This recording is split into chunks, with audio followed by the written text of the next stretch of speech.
sing for all of you right now. But that would actually clear the room out. And we're trying to bring more people in. So there's some children in the audience. I was just suggested that maybe somebody has a joke. Do you have anything for me? I mean, are you taking pity on me? I'm trying to keep the crowd warm. Is there anything you have that could help me? A knock-knock joke? No. Do you use the internet? How about TikTok? You have one? Nothing. All right, I might have to go to an older age group. No, it doesn't look promising on this side of the room, actually. Hey, Mitra, yeah. Do you know what the astronaut's favorite key on the keyboard is? Okay, I'm gonna repeat the joke. Do you know what the astronaut's favorite key on the keyboard is? Any guesses? Spacebar. Good job. Wow, that was pretty good. Any journalism jokes? Yeah, go ahead. Taracilin, go ahead.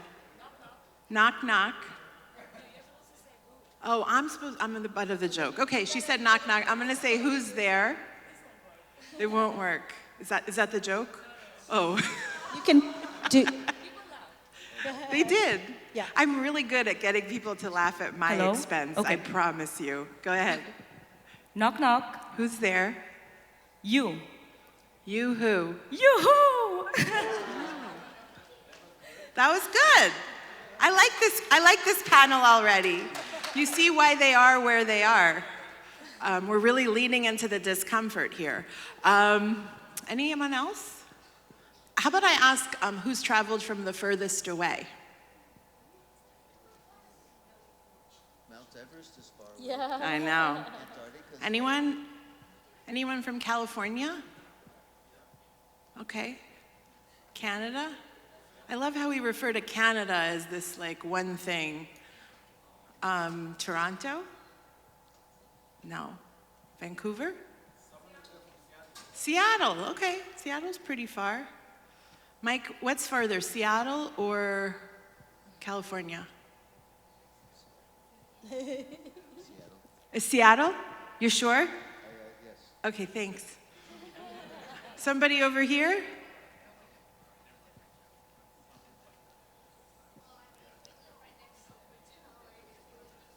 Hold on, I'm gonna go closer to the children and meet them where they are. Hold on.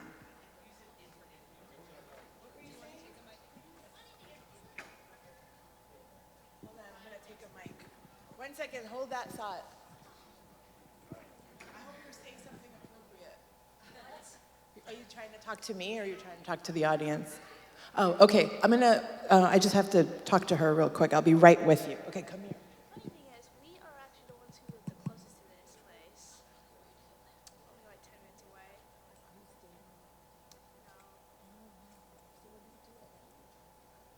Yeah. Just say I live the closest.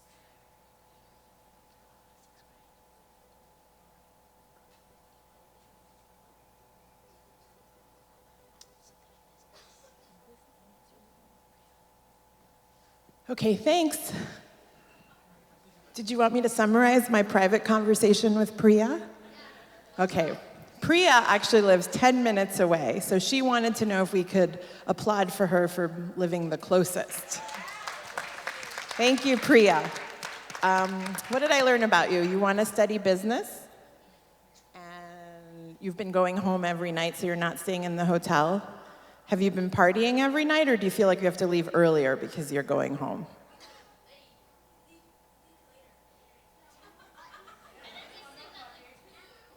Oh, you go to sleep at 2 a.m. All right, well, you're getting the authentic convention experience even though you're not staying in the hotel, so I think that's great. Whose first convention is this? Can you just raise your hands if it's your first convention? Oh. You too? Oh, wow, look at that. Huh, what brought you here? Is it this? Who's your friend? Is he here? Can we thank him? He's sitting here. Opposite, actually, we are from same batch. I could not resist his passion. Wow, look at you, the two of you. Anyone else? First convention? Over here. What brought you here? Hold on, I'm going to come closer. Do you want to have a private conversation? I'm getting really good at this.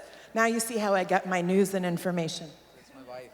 She is part of the panel. So yeah, as soon as we got to know about there's a panel, we wanted to come to the convention always, but we never got the time right somehow. She was doing her PhD, I was working, but this time both of us were working and we wanted to make sure that we go. And then she got the opportunity to be the part of the panel, so we decided, yeah, this is going to happen. Look at that, supportive husband. Thank you. What's your name? Ankit. All right, everybody make sure you say hi to Ankit before the end of the convention. Okay, let me do a check with the organizers. How's the movie about God going? No, does anyone know? Is anyone getting real-time updates from Majuli? They're still at the movie. What do you think? This is really... Juma, should we dance? I mean, we're at the stage where Juma and I might do it. And one of us is a dancer, the other is not. So what we can do is we can have a puja, talk to God, God will clear the movie, and we're done. Mike always has great ideas. You guys will hear all about it soon. Puja's the answer.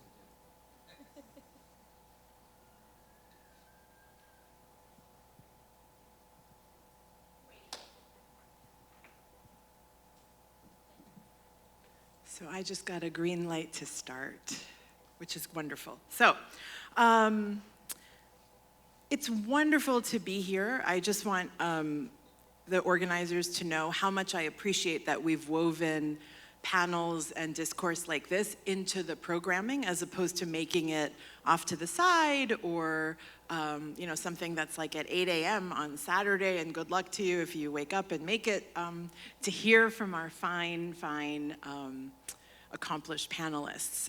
So I'm really, really excited that we're able to talk about this today.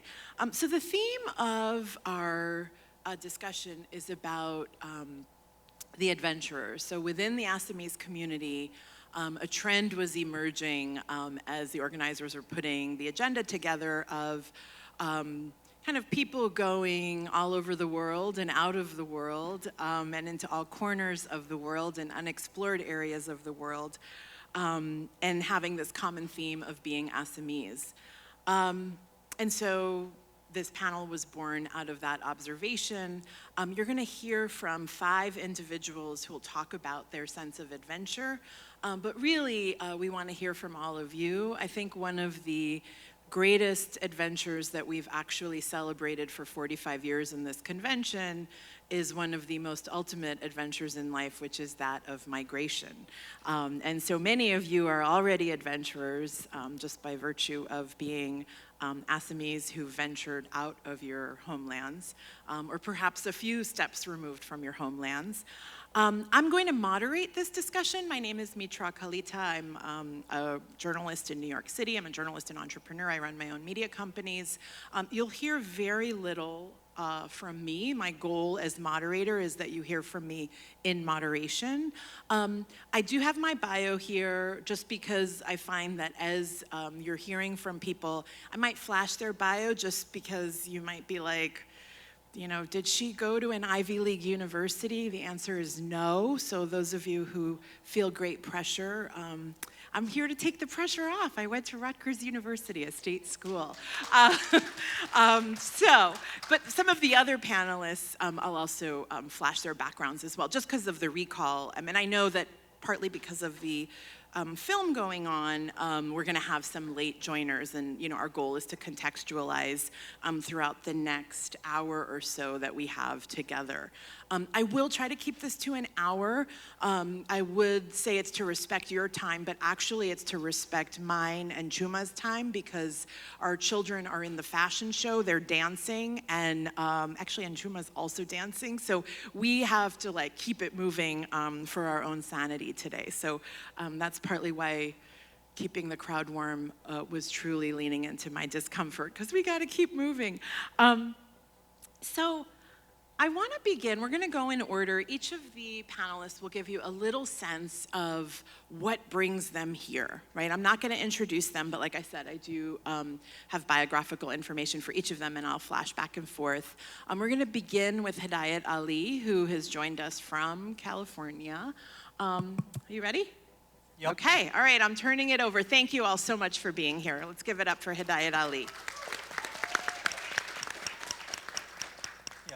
First of all, thank you to the organizer and all the participants.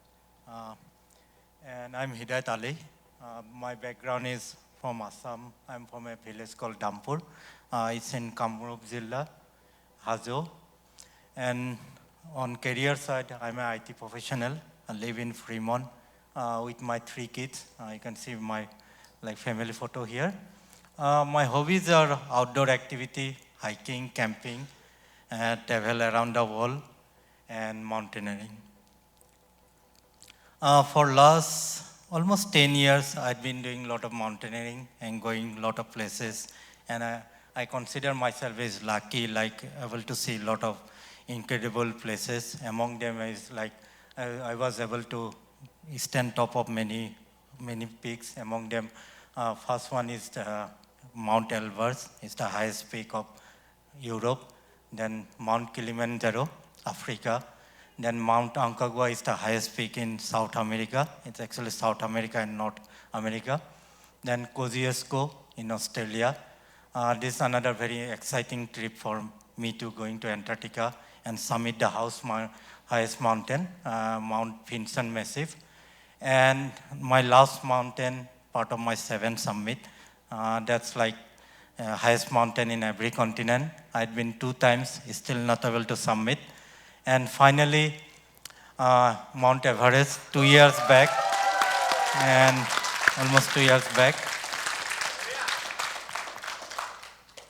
And many of asked me how it is started. Actually, it's almost 38 years before. I was in Sainik School, Gwalpara. That time, I went for a trekking camp in Indian state of Sikkim. That's where I first time saw the Himalaya range. And after 3 weeks, it kind of became my dream, childhood dream, to someday come back and try to climb one of the mountain. And fast forward, I become father of 3 kids, move here, and I start working towards my dream at the age of 42. Then finally move, and slowly, when I started fast, I never thought I was able to really climb one day Everest, but my goal was initially to give it a try and see how far I can go. But it was always in mind to at least give it a try. So it took almost 9 years. First 5 years, my general fitness, both physical, mental, and financial. Last 3 years, mostly on the climbing experience, geared towards mountaineering. So before going to Everest, so I submitted Mount Kilimanjaro, part of my experience, then Elbrus, Aconcagua.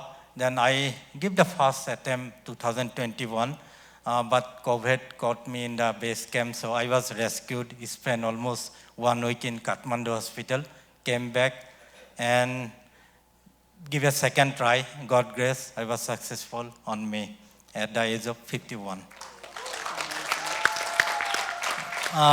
It was a great experience. Part of in the second summit being experienced 1 year, I was kind of leading a team with a 15 member, and successfully 11 of them submitted without any injuries and any death. So I consider myself it's lucky to be there, and at the same time, I'm taking this opportunity to support of all, whoever support me. Thanks all of you all. Thank you. Thank you, Hedayat. It's incredible.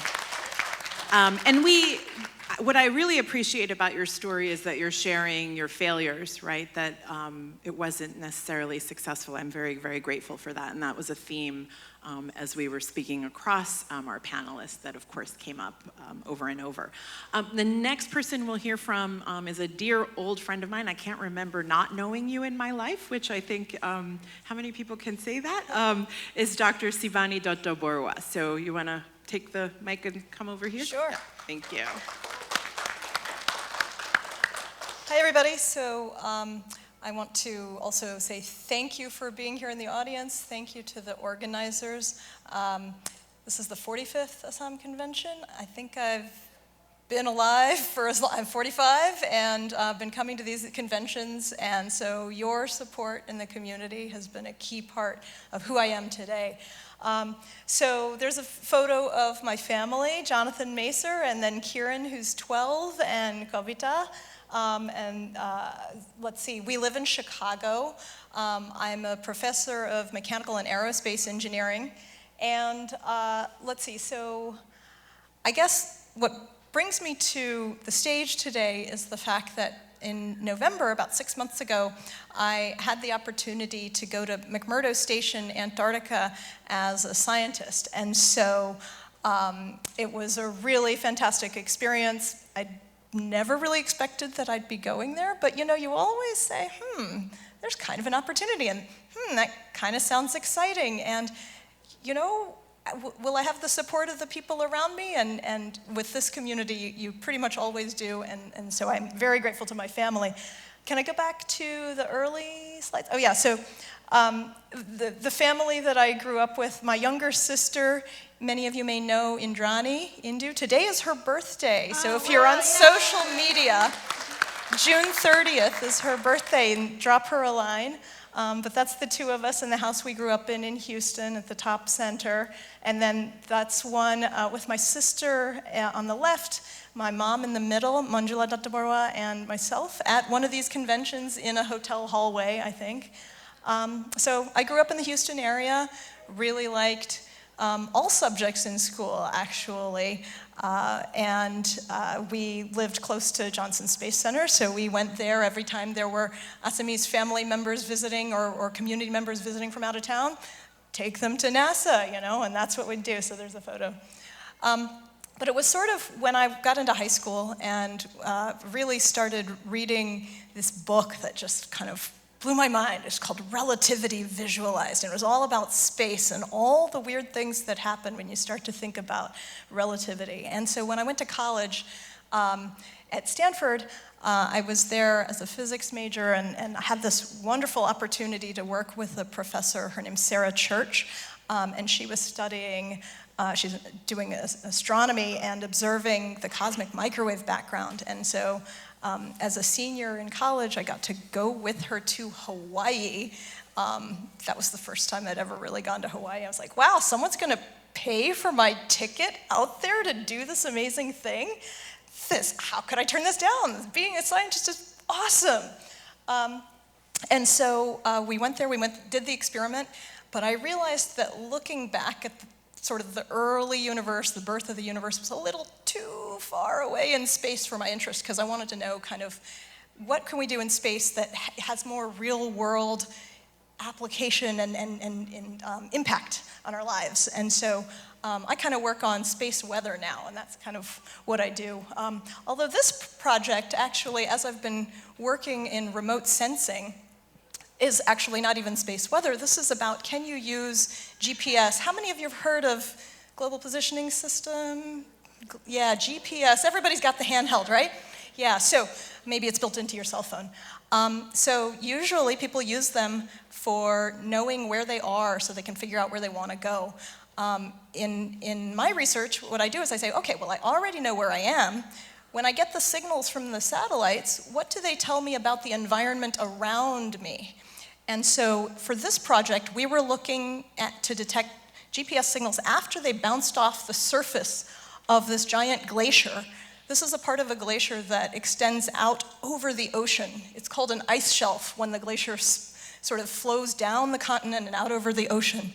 And glaciologists are really interested in knowing how that melt on the surface. It also gets melted from underneath, but all of that has to do with climate change as well. And so they're looking for really good ways to measure that. So with my co-PI, Dr. Alison Banwell, she's like a 4 or 5 time Antarctic researcher. She's been there so many times. And she really showed me the ropes. And so we would drive out in this basically Ford F-350, drive out onto the ice where the riggers and all the support staff at McMurdo Station, there's about 800 people on station while we were there. So it's a village there. But they went and set up the sensors for us on this big tower. And we'd go out there and collect data. And we did that over the month of November. And you can sort of see in the middle what the terrain is like. There's snow cover on the ice, but then you can see bare ice. And that's the stuff that in January starts to melt. They used to have a runway there for landing aircraft. And about 7 years ago, they had to decommission that one because it was getting too slushy to land the aircraft anymore. Anyway, so. That's awesome. Thank you. Thank you. And we're going to reference back, I think, some of this Yes, later, because later I on. do want to Later ask you about cute Later. seal pups, who, I mean, of course, we want to dwell on that. Thank you so much, Punchy. And I am interchangeably using their legal names with their Assamese names, so Seebany Datta-Barua, also known as Punchy. I mistakenly, but also affectionately referred to Juma earlier. I meant Renita, of course. So please give it up for Renita Soikia Finke. Thank All right. you. got And namaskar, everyone. It's actually it's quite an honor for me to be part of this panel because I don't think of myself as an adventurer, and I just don't even realize that I'm like always surrounded by these amazing folks. And so I'm honored to be here. I'm honored to be in this company, and I really appreciate that the hosts have put so much effort in putting all this together. So I know everybody's having a great time, right? Yeah? Woo, yeah. It's been an amazing few days. So, so I'm going to actually, maybe you could start with my family since at the end, I actually had them at the end, but my parents were originally from Shillong. And my grandparents on my father's side moved to Jorhat. My grandparents on my mother's side moved to Guwahati. And so we get a chance when we go to Assam, go all the way from one side to the other and get to visit a lot of relatives throughout. So it's been, in fact, Mitra mentioned earlier, I think that's probably one of my most amazing adventures is to be able to go to Assam and be able to be part of the culture. And now I am the mother of 3 children, and we make sure that we take our children there and also instill the Assamese culture. So you can see in the picture there, I've got, nobody knows Mike, but you know, Mike's in the middle. We're on Mars right there, and my son Chandra, daughter Tarli, and daughter Surya are all here this weekend. And I actually think of the children as more of adventurers than I am. Because they get to do a lot of amazing things as well. So if we want to go back to a little bit of my bio, so I actually started as a child being very interested in math and science. And so my dad was an engineer, and I always thought, I thought an engineer was somebody that like actually ran trains at the time. I had no idea. As I grew older, I realized that I was like really getting very good at math and science, and so decided to go and do biomedical and electrical engineering at Vanderbilt University right here in Nashville. So yay for Nashville. It's been woo. And I went up and did my MBA, and it's been an amazing career because I started out right after graduating from Vanderbilt, and I landed this amazing job at the Johnson Space Center, and I haven't left it. I've been there over 30 years, and it's really been a great career, seeing things through the space industry that's changed so much from the time I started.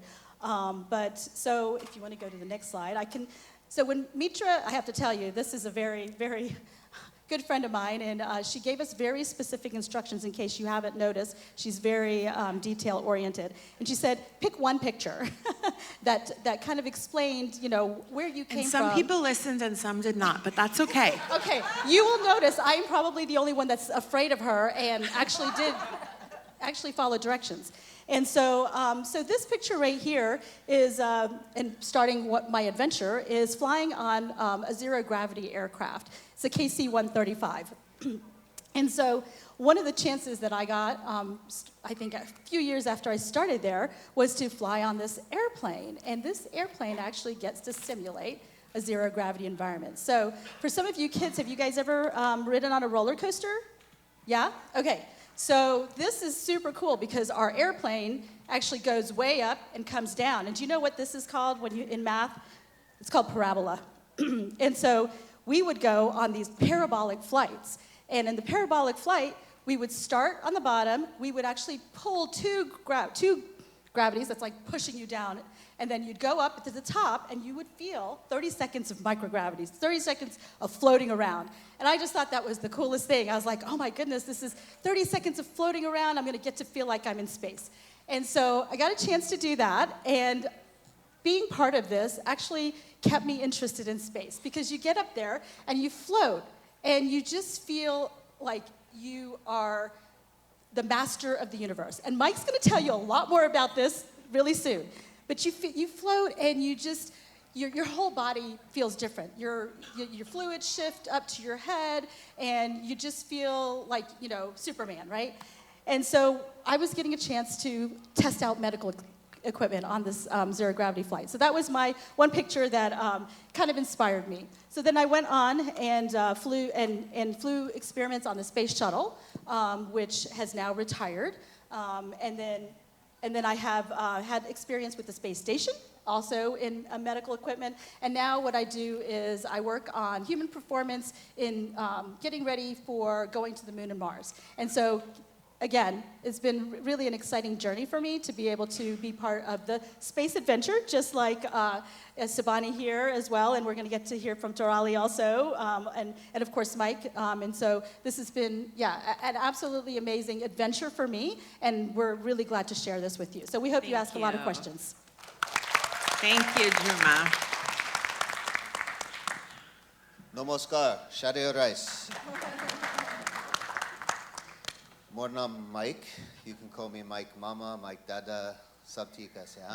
So, মই তাৰমানে গোটেই পেনেলটো অসমীয়াত কৰিব খুজিছিলোঁ কিন্তু মাইকৰ ভয়তে মই নকলো because he's actually maybe better at Assamese than I am. I know. But আপুনি কোৱাক. So you can see all these rockets. I got to fly on 3 of them, and I'm going to go on another one next year. Thank you. But this isn't a story about me. I'll tell you a little bit about me, but this is a story about the opportunity for action and adventure in your lives too. Whether you are 88 or just 8, all of these things could happen. And if it happened to me, it could happen to you too. So I went to some schools but I did have a chance to live under the ocean. I'll show you a picture. I've lived in caves underground, but I've never been to Antarctica. I've never been to Mt Everest. So I got these things to look forward to, and I'm glad to learn from all of you. So next slide, please. So this is it, and just hold right there. This is my picture when I was a little kid. You look at me and say, oh, that guy's so old. He was never a kid, but that's what I looked like when I was a kid. And I liked rockets and airplanes. I still do, I'll tell you what. But this rocket I got to make at a summer camp, and I'm sure some of you have been to summer camps. And so my parents did not know what to do with me. I was the oldest of 9 kids. I was a very busy young man. So they sent me to summer camp, and they gave me this rocket kit, and I put it together with no help.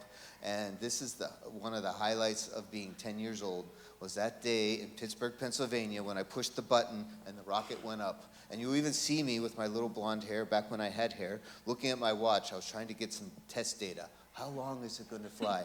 I have no idea. I was so excited. But little did I know that 30-something years later, in a rocket that looked almost exactly the same, next slide, next button, I got to fly on a Russian rocket. Who would have ever guessed that the world would change, that some American kid from Pittsburgh, Pennsylvania, would have a chance to go fly off of Yuri Gagarin's launch pad in a Russian, former Soviet Union launch pad. Because I will tell you, when I was growing up, there was a Cold War between Soviet Union, a country that no longer exists, in name anyway. And we were not friends, we were semi-enemies, Cold War. And then I got to go fly on one of their rockets. Not only that, it was Yuri Gagarin's launch pad, the first human into space. And not only that, Yuri Gagarin flew on his launch pad one time. I flew on Yuri Gagarin's launch pad twice. So part of the reason why I got to do that is because I learned to speak different languages. And it's really fun for me, and it's really hard for me. Maybe it's easy for you, but for me it's really hard, but I keep practicing. And that's потому что я говорю по-русски, я могу летать на Союз.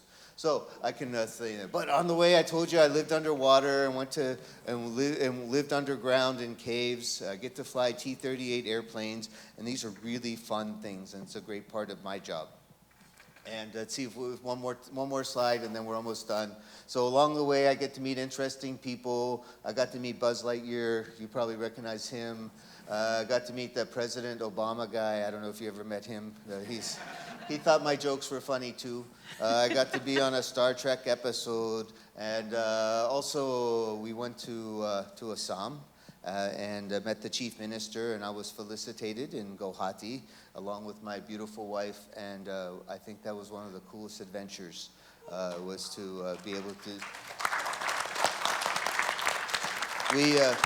I grew up with younger brothers and sisters, and many of my friends in the village where I grew up, we call them boroughs back in Pennsylvania, but in the borough where I grew up, they're still there. They didn't go out, they didn't explore. And so it's not for everybody, and I don't judge because we all have our jobs and places and things to do. But if you want to explore, you should. Every time I come to a convention, I give a talk, and I met some people outside. They remembered the 4 things, but I'm now up to 5 things that maybe you can think about if you want to go explore. And opportunities are there. We live in a wonderful universe. So first off, I recommend everybody be a good person. We're brothers and sisters on this planet, and off this planet too. We should be nice to each other. No fighting, right? Then also, study hard. The more things you know, the more opportunity you have. And then if you any kids out there, I know your parents are always telling you to study, study, study. So these are good things, all right? Study hard, dream big. This is a land of opportunity and big dreams. Don't sell yourself short. Have the big dream, because you can't reach, if you don't reach for the stars, you'll never get there, right? And then never give up. I failed along the way. I can tell you sad stories about my birthday in 1991, but we're not going to go there today. But we've all had failures along the way, and we've all picked ourselves up and so never give up. Don't get discouraged. And finally, my new 5th one for this year is to ask for help and to give help, because we should help each other. And any one of the people here in their grand adventures. And I'm 30 seconds left. In our grand adventures is we don't do it by ourselves. We have our friends, we have our family, we have our community. So ask for help, give help. Aro ekunai. That's it. Thank you, Mike. And that's a fitting transition to Taracilin Deka, who, yes, you can give it up for her. And her entry, I'm going to let her explain this, but she's kind of had a journey and an adventure even onto this panel in some ways, and I think represents many of you who might be in the audience and thinking, is this something I want to do? And I think she's a fitting final speaker, just because there is not a coincidence here of the energy around aerospace as this, not just next frontier, but this current frontier. So go ahead. Thank you for being with us. Hello. Good afternoon, everybody. Before even I think I start jumping into my slides, I have to say something here. I want to share something. So 15 years ago, in 2010, I was one among 1,000 kids rushing into Moskva Auditorium in Guwahati to attend a talk by astronaut Mike Finke. At that time, it was a dream for me. This day was a dream for me, like sitting right beside him on the stage, sharing the same panel, and actually sharing the neighbor seat to him. So I am so grateful for this journey that has brought me to this point. And I see so many kids here today sitting listening to Mike as I did 15 years ago. And I am very, very happy to be here. And Mike, thank you so much. Like, you have been an inspiration to me. And thank you for everything you do for yourself and for everybody. It's incredible.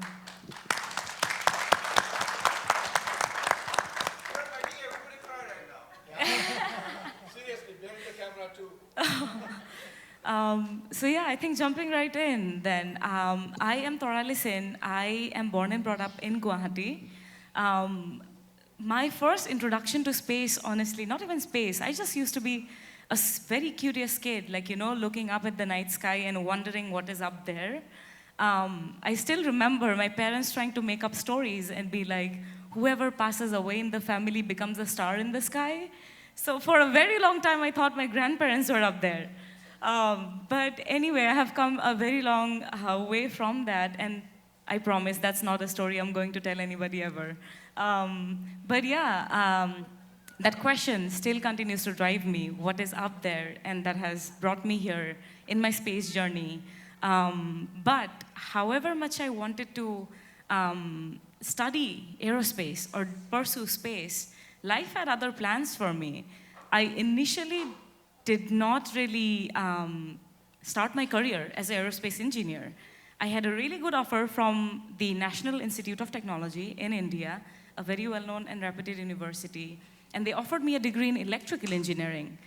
As much as I wanted to do space, it was too good of an offer to, you know, reject at that time. And plus, whoever knows, even till today, it's kind of a sad thing, but only 4 out of, I think, 25 IITs, and none of the NITs really offer a degree in aerospace in India, which is very sad. I really wish like things change very soon.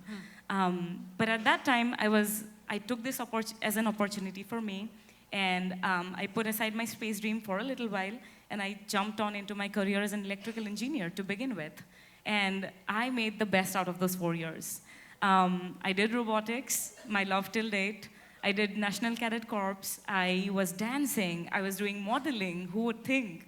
I made the best out of those 4 years and everything it had to offer me.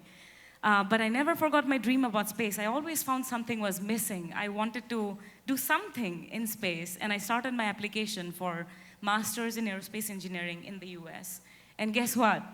My life changed when I got the first admit from University of Colorado Boulder for a Masters in Aerospace program. It is the university where astronaut, my childhood role model, Dr. Kalpana Chawla, she graduated from. She had her PhD from the same university, and it was a dream come true for me. So rest is all history. I went into the university, did a lot of things with drones, with CubeSats, led many teams in building CubeSats, actually. I always thought my degree in electrical engineering was a drawback because I did not know much about space till then. But no, like the university and the advisors I have met in my life, they valued what I brought to the table. They valued the talent I had, the potential I showed. And I ended up doing a lot of amazing work there.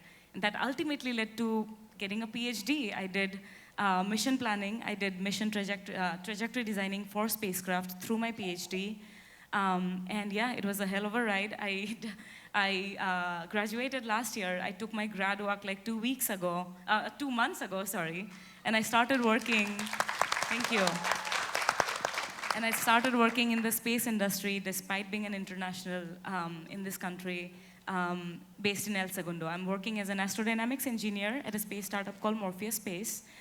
We build electric propulsion units, and we also do mission design. We are building our own software. I'm very happy that I'm getting to continue with my love for trajectory design and mission design. And I hope I can be someday designing trajectories for Mike, maybe. So yeah, that was my ride. And besides, I think, my academic career, I am also leading some other groups just because out of my interest. And just like what Mike has taught me and many others, that I strongly believe in like giving back to the society. So I'm part of different organizations, and one among that is ISPA, International Students and Professionals in Aerospace. We are trying our best to get together all the international students who want to pursue aerospace and are in the United States. we are helping them build a community where everybody is there for each other to help each other grow and to tell each other about all the opportunities we have despite being internationals. Like clearly, it's not necessary that you need to, find another way after you have earned very valuable degrees in the United States. Like I'm an example, I guess, that a job is possible in aerospace despite being an international. So trying my best to give back to the society with however I can, and I am very honored to be here and very lucky to have come across people like Mike and everybody, to have learned from them, and hopefully I can give some back to everybody in this room and the world someday. Thank you. Thank you. All right, so I just have 2 questions. I'll open us up and then I'll turn to all of you. I believe we have till about 3:15. I'm gonna count on the organizers who are not shy about telling us when we have to get out of here. My first question, and this came up a little bit yesterday in the entrepreneurship and business panel, is about kind of the risk-averse nature of Assamese people. So I just wanted, the question is essentially about Assamese identity. And has it been a positive attribute? Has it been a challenge? If you could each reflect on the role of Assamese identity in the adventure that you're bringing to the dais today. Seebany, you want to start? Or I saw you grab the mic, so Okay. Go for it. Sure.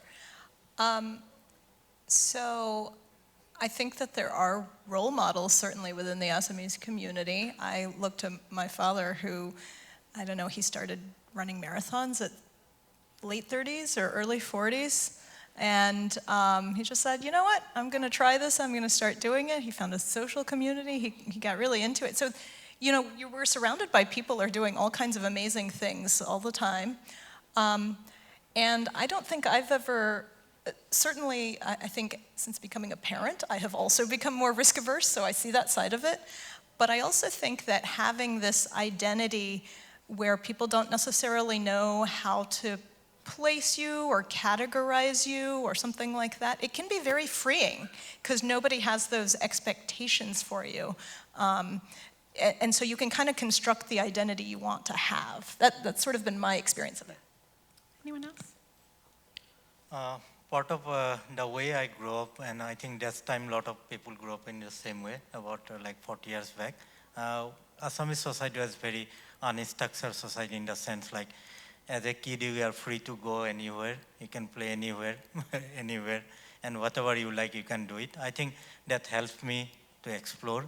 I think a lot of things I have done in like my childhood and even my school also. I think that freeness and structure of the society without like any formal like way of life in the sense of like how we under the kids and this thing, go different places. I think that's really helped me to kind of explore my identity later part of my life. Anyone else? Yeah. I actually love this question because I grew up with my mom going, Krishna, Krishna, Krishna, Krishna, Krishna, because she was so afraid of everything that I was actually going to try to do, right? I think that part of, I could see a lot of people can relate to this. I don't know if you saw this is totally off script, but the guest artist last night who did this beautiful fusion with traditional songs. In the middle just did like a big Krishna, but in like a pop rock way, and I was like, actually, that's really cool. So maybe I will show you that because it might, give you faith in different ways. Right. And so, and I think that is a good point, is having faith. So it was definitely not easy growing up as a female as well, in a male environment, right, in engineering 30-something years ago. And so I just remember thinking, don't let everybody else around you define you.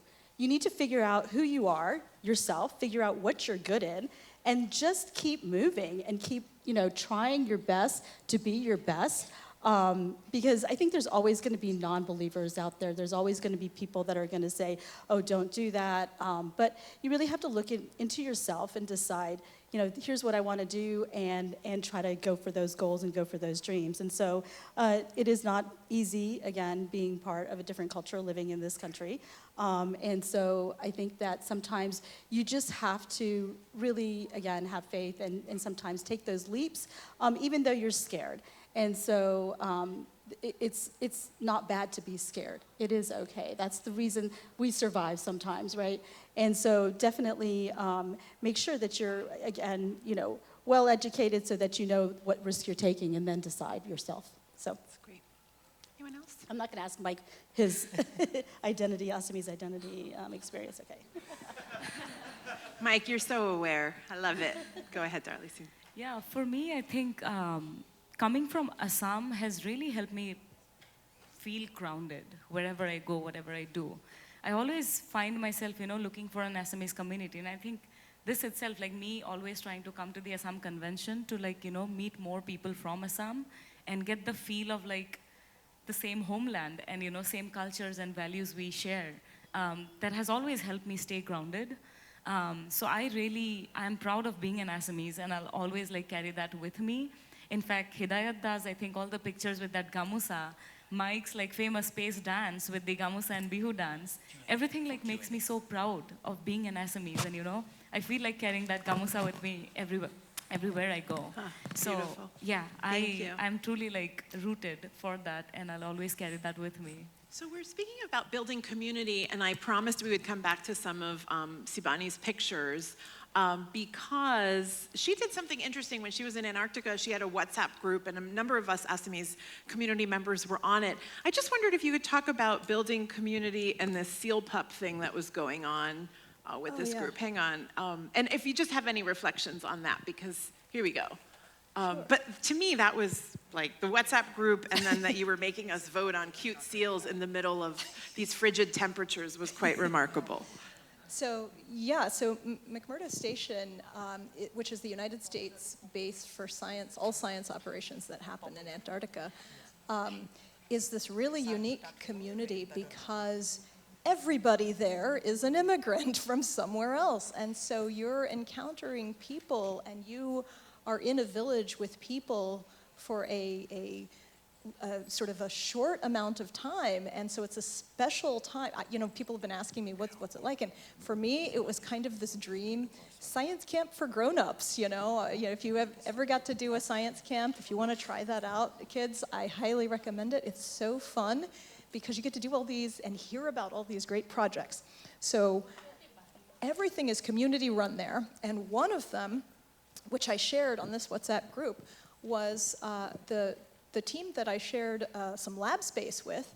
They were tracking seal populations, seal colonies. They would ride out in their snowmobiles, and they would go out and tag different seal communities and take photos of them and tissue samples.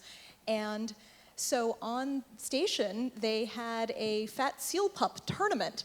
So if anyone has ever seen how there are these basketball March Madness type tournaments, what they would do is take two seals and say, everybody vote which one they like better, and that seal will go to the next round. So this is the Fat Seal Pup Week bracket, and then they just had a sheet of paper in the main hallway of the main social building, and everybody could just tally a vote as they walked by on their way to breakfast, lunch, or dinner. And nobody's keeping track. I had a friend who would vote for each one of them every time she walked by. But it was really fun because they would tell us the story about these seal pups, and they're so cute, and they follow them 6 weeks later and in the end, I think I would tally my vote based on who was voting on the WhatsApp thread. And so I'd place my votes, and I'm happy to report that Fatty Wampus won in the end. He had this really cute smile.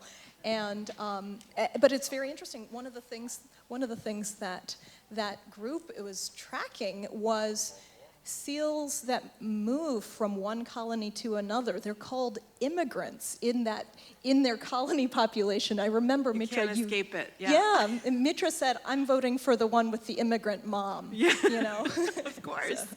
And I ask about the levity because at least three of you have been in really scary situations. So I'm going to turn it over to Mike. I'm trying to think of how to phrase this. I'm just going to tell you what's on my mind. How do you think about death when you go up into space? Are you ever afraid? And we'll leave it there, and then I might dive deeper with you with the little time we have. Okay, so lighthearted questions, Fatty Wampus and death. All right, So actually, if you're ever in space, and especially if you're out on a spacewalk or getting ready to come home from 17,500 miles an hour to 0 miles an hour with a heat shield built by the lowest bidder, you should be afraid. These are things that you respect the laws of physics, and you have to have a lot of faith too, not just fear, but faith that everybody did their job and built it correctly. I will say that a couple times I've actually been a little bit afraid, and I'm not one to actually fear too many things. Ask my wife. I'm not afraid of her sometimes when I should be. But more importantly, though, is that I realized what I was doing was important work, and that I had faith in the team to help it. But I was also wondering what I was doing with my kid's dad, right, and my wife's husband. Oh my goodness, I'm putting my kid's dad and my wife's husband in danger. But part of what I think bravery is that when you face something that is dangerous and that you're afraid of, that you continue going. So I opened up the hatch and went out on a spacewalk, and I pushed the button for the deorbit burn so that we could come back safely and land on planet Earth. Those kind of things I did, and I feel that that's when I was brave, because I was afraid. Wow. A little bit, digression, two feelings. There's a little dilemma there, and so it was, but I felt both feelings at the same time. Hedayat, let me turn that question to you about being afraid and your views on death before you go up into an expedition. Actually, it was really Just put the challenging. mic right on you. There you go. Yeah. Yep. Actually, it was really challenging for me. About 3 years back, I was like kind of confident on my physical preparation, but I was not able to really sign up for the Everest expedition. So unfortunately, about more than 300 people die on Everest.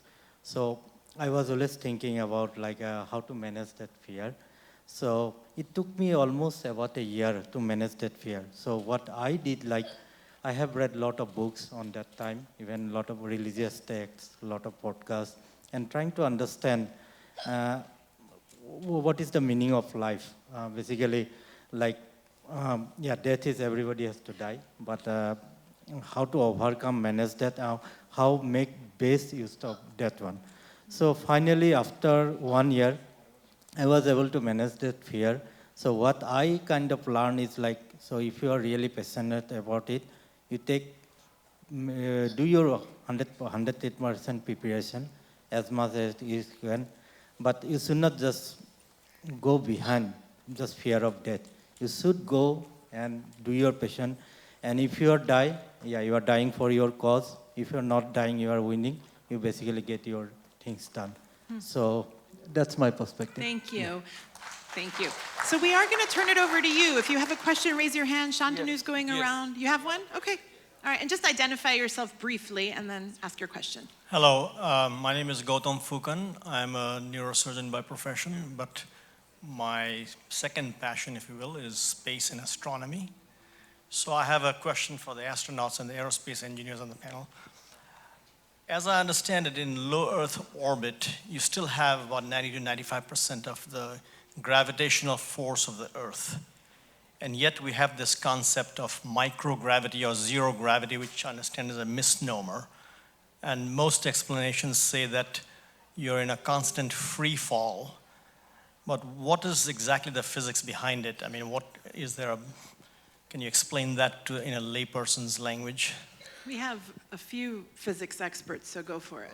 Yeah. Well, no, go ahead, Mike. It was an astronaut, and then maybe there's an academic answer too. All right, so if you take a baseball or a cricket ball and you throw it, it forms a parabola, right, and falls down. If you throw it harder, it goes farther. Eventually, if you throw it so fast, it will never fall and hit the Earth, because there's enough balance between the forward speed and the falling. So yes, we are bound by Earth's gravity in low Earth orbit, but we're constantly falling, which makes it feel like we are in a zero gravity.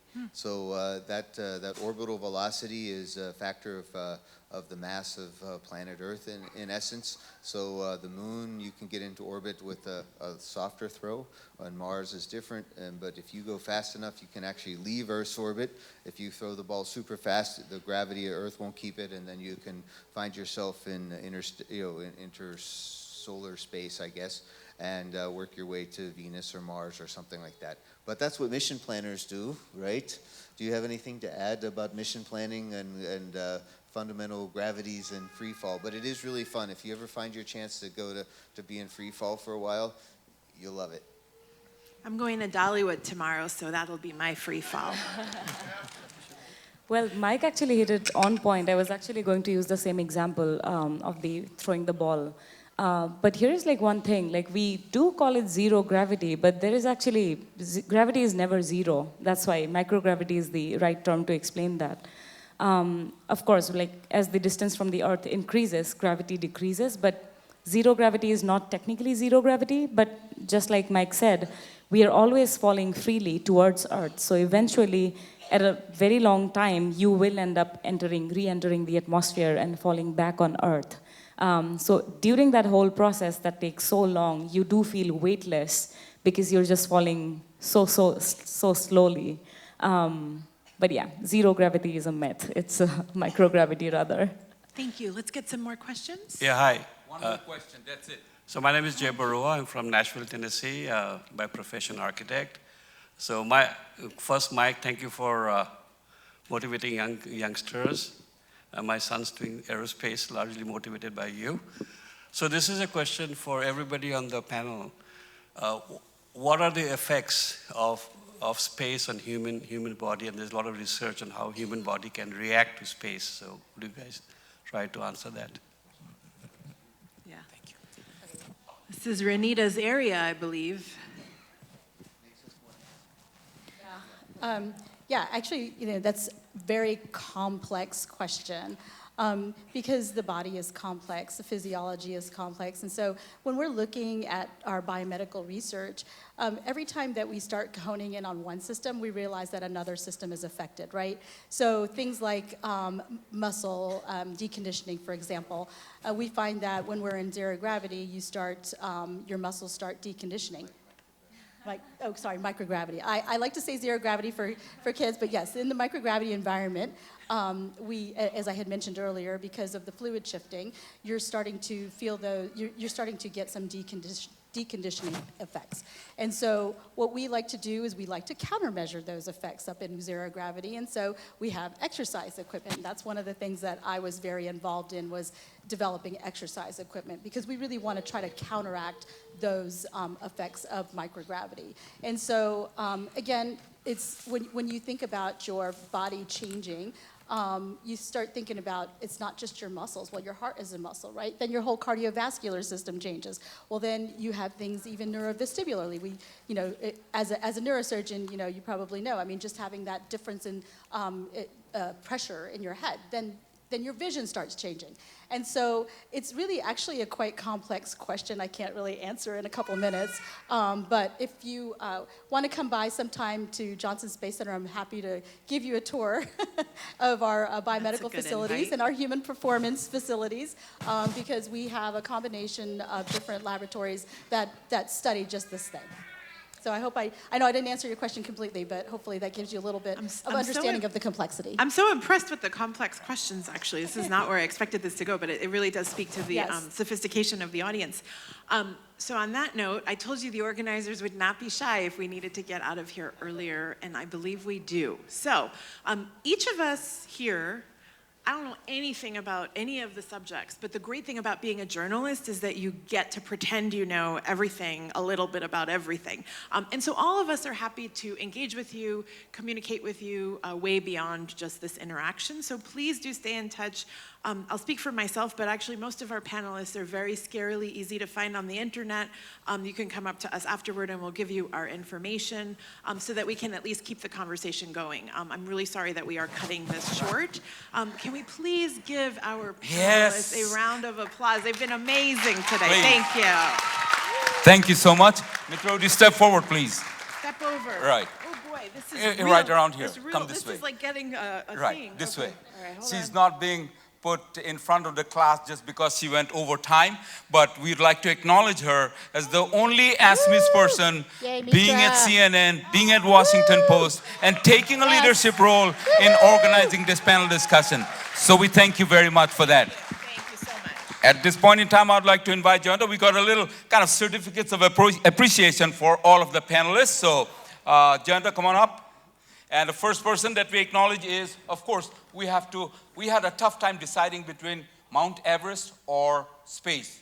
But we felt like... I think literally when jet flies, the stratosphere is close to space, right? Yes. So, 28,000 feet. right. So we'll give it to Mount Everest then. Yes, Mount Everest. Mount Everest.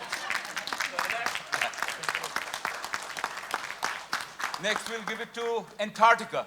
Antarctica. Antarctica. Hey! Antarctica. Yeah. Next, we have it for Renita Saikia. Anyone going to Houston, please get in touch with her for the human performance aspect of it. We have to go to space now. Mike? Yeah. Japanese, Russian, English, Assamese. The guy from Stanford and MIT, folks. Finally, I have a little story to share with Tarali. About 5 years back, she came to our house as a PhD student coming in for a presentation at UAH. And she, Jayanto? Yes, you're going to fall down. She said, to meet Mike Finke would be a dream.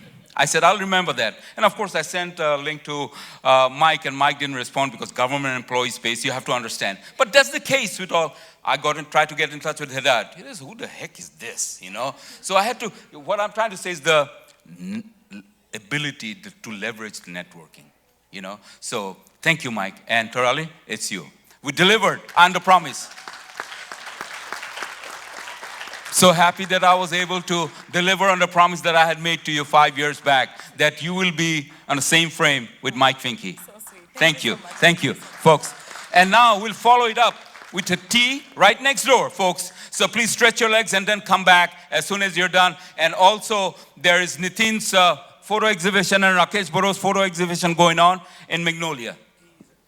Yeah, tea is at Poplar right next door, right here. So folks, please shake your legs and come back re-energized for a wonderful slate of program that we have for this evening. Once again, thank you, panel members, for being here with us and sharing your experience. Thank you. Thank you, Seebany. Thank you. Yeah, okay.